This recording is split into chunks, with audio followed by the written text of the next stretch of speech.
হযরত ওমর রাদিয়াল্লাহু তাআলা আনহু সেই ঘর থেকে বের হয়েছে নবীজিকে হত্যা করার জন্য। নবীজিকে জীবনে একবারে মেরে ফেলবে, নবীজিকে হত্যা করে ফেলবে। প্রতিমধ্যে রাস্তায় হযরত ওমর রাদিয়াল্লাহু তাআলা আনহু তার হযরত নাঈম রাদিয়াল্লাহু তাআলা আনহু এর সাথে রাস্তায় সাক্ষাৎ হয়েছে। হযরত নাঈম রাদিয়াল্লাহু তাআলা আনহু হযরত ওমরকে জিজ্ঞেস করলেন, হে ওমর, তোমার কি অবস্থা? কোথায় এত রাগান্বিত অবস্থায় যাচ্ছ? কোথায় যাইতেছো তরবারি নিয়া? হযরত ওমর রাদিয়াল্লাহু তাআলা আনহু বলেন, মুহাম্মদকে ফয়সালা করার জন্য যাচ্ছি। হযরত নাঈম রাদিয়াল্লাহু তাআলা আনহু সঙ্গে সঙ্গে ওমরকে বললেন, ও ওমর, তুমি তো মুহাম্মদকে ফয়সালা করার জন্য যাচ্ছ, তুমি তো মুহাম্মদকে কতল অর্থাৎ হত্যা করার জন্য যাচ্ছ। তুমি আগে নিজের খবর নাও। তুমি তো নিজের খবর নেও নাই। তোমার বোন এবং তোমার ভগ্নিপতি মুসলমান হয়ে গেছে।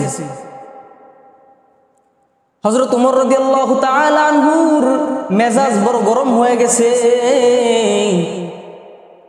হযরত ওমর রাদিয়াল্লাহু তাআলা আনহু রাগান্বিত অবস্থায় তার বোন জামাইয়ের বাড়ির দিকে চলতে লাগলেন। যাইতে যাইতে হযরত ওমর রাদিয়াল্লাহু তাআলা আনহুর বাড়িতে হযরত তার ভগ্নিপতির বাড়িতে হযরত ওমর রাদিয়াল্লাহু তাআলা আনহু চলে গেলেন। যাওয়ার আগে তার বোন বাড়ি থেকে দেখছিল যে হযরত ওমর রাদিয়াল্লাহু তাআলা আনহু আমার বাড়িতে আসতেছে। তখন হযরত ওমর রাদিয়াল্লাহু তাআলা আনহু তার বোন কুরআনে মাজিদের সূরাতুত তাহা তেলাওয়াত করতেছিলেন। ওই সময় হযরত ওমরকে দেখে তার বোন সূরা তাহা যে পাঠ করতেছিলেন, ওই সূরা তাহা যে পৃষ্ঠার মধ্যে লেখা ছিল, ওই পৃষ্ঠা হযরত ওমরকে দেখে লুকায়া ফেলছেন। হযরত ওমর রাদিয়াল্লাহু তাআলা আনহু বাড়িতে প্রবেশ করলেন। তার বোন হযরত ওমর তার বোনকে বাড়িতে গিয়েই হযরত ওমর রাদিয়াল্লাহু তাআলা আনহু বাড়িতে গিয়েই তার বোনকে মারধর শুরু করলেন। কোন কথা জিজ্ঞাসা করলেন না, কি হলো, কি অবস্থা, কেমন অবস্থা, এগুলো কিছুই হযরত ওমর রাদিয়াল্লাহু তাআলা আনহু তার বোনকে কিছুই জিজ্ঞাসা করলেন না।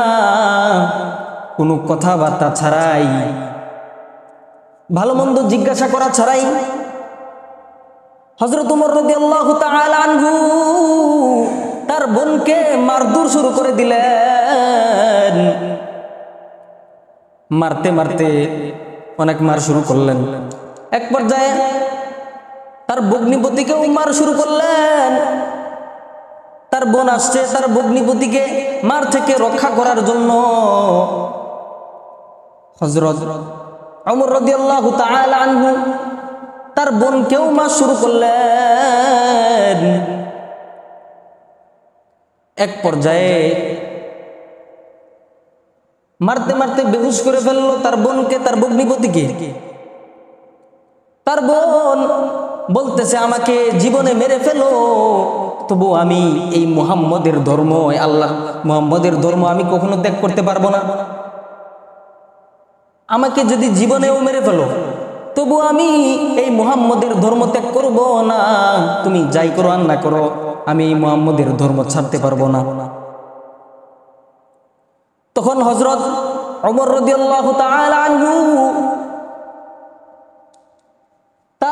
তার বোনকে বললেন, কি সেই ধর্ম,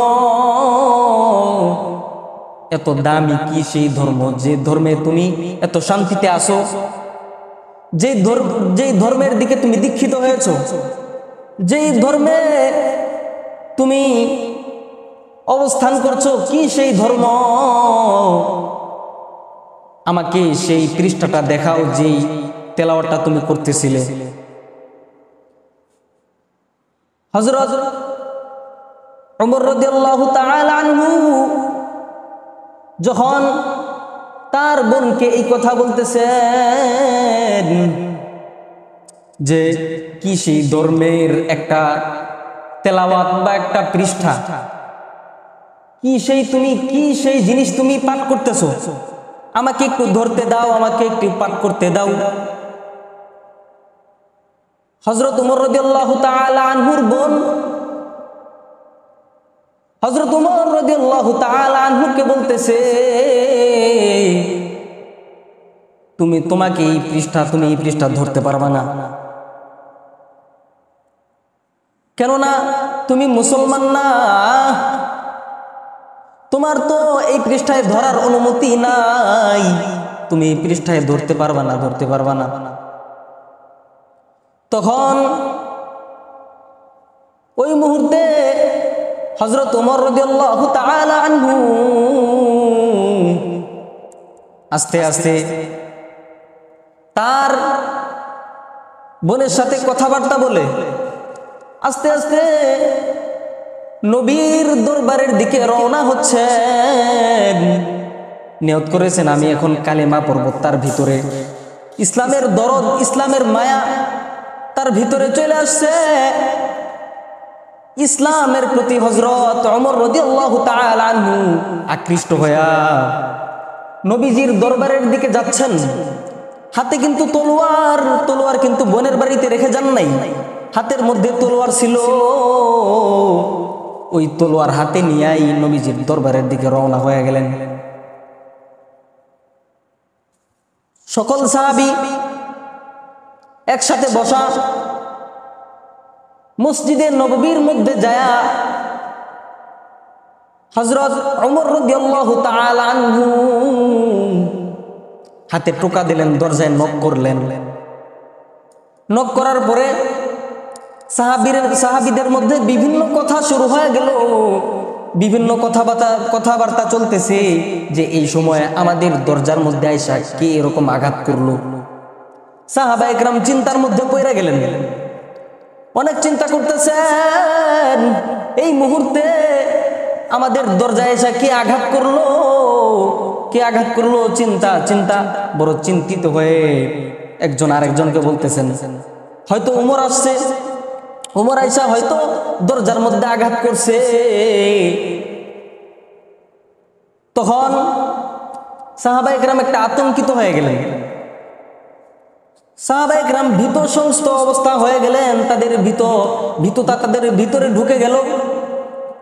তখন হযরত হামজা রাদিয়াল্লাহু তাআলা আনহু তিনি বলতেছেন, যে আসুক না কেন, উমর তলোয়ার নিয়ে আসুক না কেন, যাই নিয়ে আসুক না কেন, কি হবে না হবে দরজা খুলে আমি তার সাথে দেখা করব। দরজা খুলো। হযরত হামজা রাদিয়াল্লাহু তাআলা আনহু এই সাহস প্রদর্শন করলেন, দরজা খুললেন।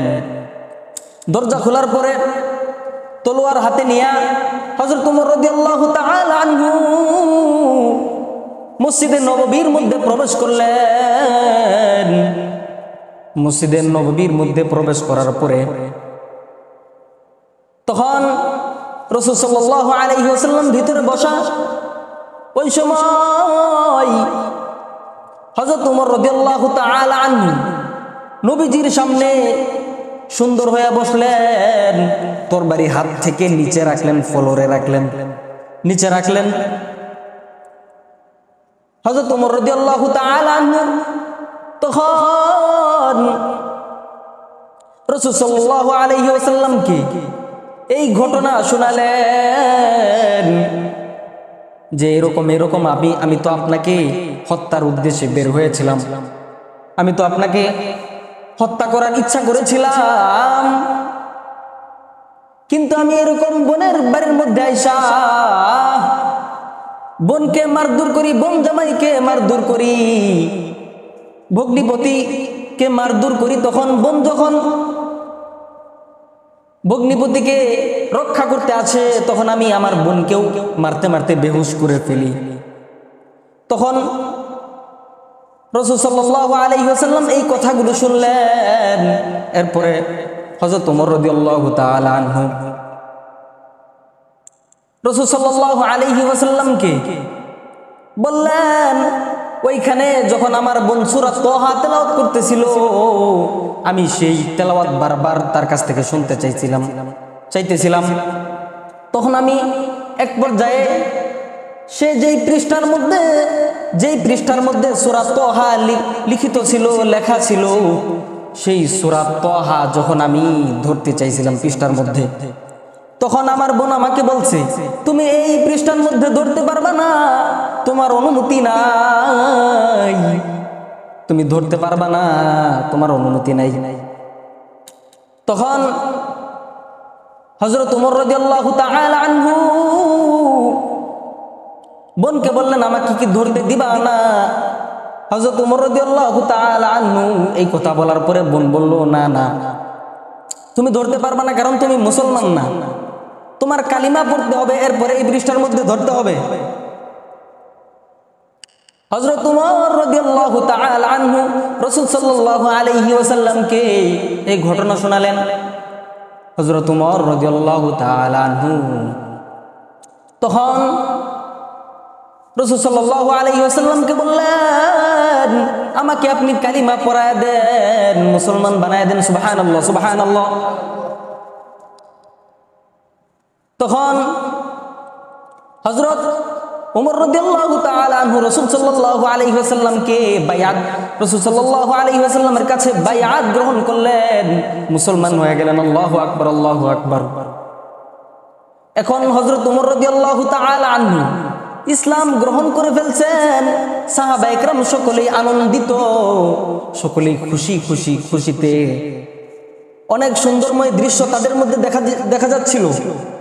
ওই সময় ইসলাম ধর্ম গ্রহণ করার পরে তারা একসাথে মসজিদ থেকে বের হয়ে তারা সকল সাহাবী মিলে, তখন সকল সাহাবী মনের মধ্যে একটা চিন্তা করলো যে উমর যখন মুসলমান হয়ে গেছে, আমরা তো গোপনে নামাজ পড়তাম, গোপনে নামাজ আদায় করতাম, এখন তো উমর মুসলমান হয়ে গেছে, এখন আমরা আর গোপনে কেন নামাজ পড়ব? এই চিন্তা করলো। এরপর তারা কি করলো? তারা প্রকাশ্যে নামাজ আদায় শুরু করলো। ইসলাম গ্রহণের সাথে সাথেই সকল সাহাবী ও হযরত ওমর রাদিয়াল্লাহু তাআলা আনহু সকলেই মসজিদ থেকে বাহিরে বের হয়ে গেলেন। বের হয়ে যাওয়ার পরে ওই উঁচু পাহাড়ে, মক্কার উঁচু পাহাড়ে উঠলেন। উঁচু পাহাড়ে উঠে আল্লাহু আকবার, আল্লাহু আকবার ধ্বনি দেওয়া শুরু করলেন। তারা ঈমানের বলিয়ান হইয়া তারা পাহাড়ে উঠে আল্লাহু আকবার ধ্বনি শুরু করে দিলেন। এখন সকল সাহাবায়ে কেরাম চিন্তা করলো, রাসূলও চিন্তা করলো যে আমার দুশমন ছিল, যে নাকি আমাদের জানের দুশমন, প্রাণের দুশমন, জীবনের ঝুঁকি ছিল, সে এখন আমাদের দলে আইসা এক হয়ে গেছে, এখন আমাদের কোনো চিন্তা নাই। অতএব তারা আস্তে আস্তে ইসলাম ধর্ম গ্রহণ করলো। তারা আস্তে আস্তে, যারা বেদিন ছিল অনেকেই, যাদের ইসলাম ধর্মকে যারা প্রকাশ করতে পারতেছিল না যে আমি মুসলমান, এই কথাটা যে মানুষ কারো কাছে বলতে পারতেছিল না, যারা ইসলাম এনে গোপনে গোপনে নামাজ আদায় করত, গোপনে গোপনে তাসবিহ তাহলিল আদায় করত, তারা এখন প্রকাশ করা শুরু করলো যে আমি মুসলমান। কেননা হযরত ওমর রাদিয়াল্লাহু তাআলা আনহু ইসলাম গ্রহণ করেছেন। এই সাহসে তারা নিজের আত্মপরিচয়কে মানুষের সামনে পেশ করা শুরু করলো। কারণ হযরত ওমর রাদিয়াল্লাহু তাআলা আনহু মুসলমান হয়ে গেছে। এখন কোনো শক্তি, বড় পরাশক্তিও আমাদেরকে থামায় দাবায় রাখতে পারবে না। কারণ যেই জায়গায় মক্কার মধ্যে বড় বড় দুইজন কাফেরদের লিডার ছিল, বড় বড় দুইজন লিডার ছিল, আবু জাহেল আর ওমর। হযরত ওমর রাদিয়াল্লাহু, হযরত রাসূল করিম সাল্লাল্লাহু আলাইহি ওয়াসাল্লাম এই দুইজনের জন্য দোয়া করতেন, আল্লাহ আপনি হয়তো আমার আবু জেহেলকে আমার দলে ঢুকায়া দেন, না হয় হযরত ওমরকে। আল্লাহ তাআলা শেষ পর্যন্ত আবু জেহেলকে হেদায়েত দেন নাই, হযরত ওমর রাদিয়াল্লাহু তাআলা আনহুকে আল্লাহ হেদায়েত দিয়া রাসূল সাল্লাল্লাহু আলাইহি ওয়াসাল্লামের দলের মধ্যে আল্লাহ তাআলা ওমরকে অন্তর্ভুক্ত করায়া দিলেন। সুবহানাল্লাহ, সুবহানাল্লাহ।